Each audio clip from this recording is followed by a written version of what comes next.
Taarifa kubwa ambayo imekuwa kubwa sana kwa hapa nyumbani Tanzania ni kuhusiana na msanii wa Bongo Flava Harmonize. Yeye amewashukuru mashabiki wake kwa support kubwa waliompa katika kipindi cha miaka 10 ya safari yake ya muziki. Kupitia ujumbe wake ambao Harmonize aliuweka kwenye Insta story yake, amesema anathamini mapenzi wanayoendelea kumuonyesha mashabiki wake, hasa kufuatia mapokezi makubwa ya wimbo wake mpya ambao video yake ilifanikiwa kufikisha zaidi ya views 800,000 ndani ya siku 2 tangu kutolewa, huku ikishika nafasi ya kwanza kwenye trending kwenye YouTube Tanzania. Kutokana na mapokezi hayo kutoka kwa mashabiki, Harmonize amesema mwezi March ni mwezi maalum kwake kwa kuwa alizaliwa tarehe 15 mwezi wa 3, na ameahidi kuachia wimbo mpya kama zawadi kwa mashabiki wake kabla ya kuachia album rasmi.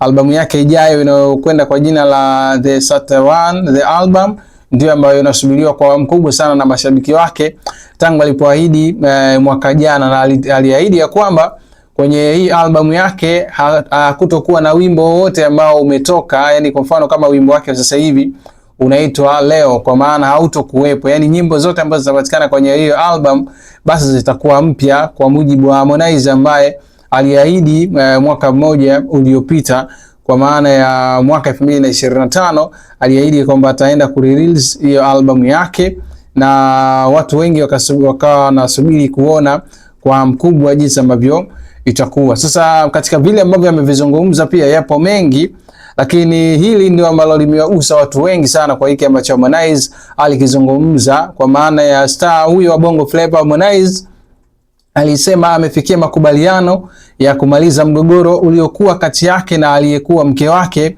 raia wa Italia. Hapa namzungumzia Sara Michelot ambaye walifunga ndoa mwaka 2019 na ndoa yao ilidumu mwaka mmoja tu pale nchini Kenya. Na nikwambie tu kwamba Harmonize baada ya kumlipa kiasi cha euro kiasi cha euro 50,000, akizungumza kupitia video aliyoweka kwenye Insta story yake, Harmonize ameelezea kuwa uamuzi huo umefanyika ili kumaliza rasmi kesi iliyokuwa ikiendelea mahakamani kati yao. Harmonize amesema Sara alikuwa na mchango mkubwa katika maisha na safari ya muziki, hivyo akaona ni busara kukaa chini na kumaliza tofauti zao kwa maelewano.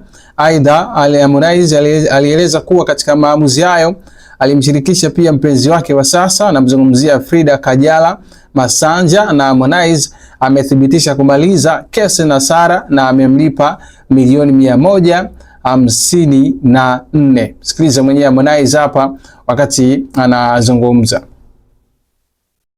If you follow me and you will know where I came from, you'll know a story about Sarah, you understand? After broken up so many years, we had a quarrel, you understand? We had to go to the court and do that, you understand? I had to involve my lawyer, but I'm in a point in the life, you understand? I really do, you understand? We all know perfect, and I really do where I came from. And if I'm being honestly, na mchango wake mkubwa, and I remember all the support, you understand? So there's no way of being out there and kwa maadui and all that. So I had to call her. I cut my family, her family and my family, after involving my wife as well. You understand? So yeah, we agreed. So we had a settlement and we agreed. Nipe kiasi pesa, which is like a 50,000 euro.